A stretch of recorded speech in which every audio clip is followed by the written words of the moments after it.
What's up, guys? Back out here with the E30 today. We're hopping right back into the weird idle condition that the car had.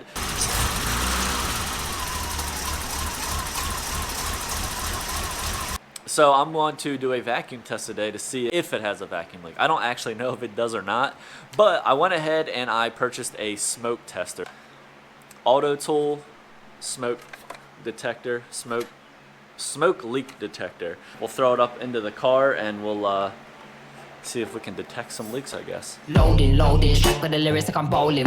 Keep pushing on, keep rolling. And when I listen, but I told him one more time. Your favorite MC's bronze or silver. These vibes here are golden. So I found a pretty big vacuum leak. All the smoke coming out from back there. So valve cover, I guess, is dead. Which sucks, but I got a new one, so we're good there.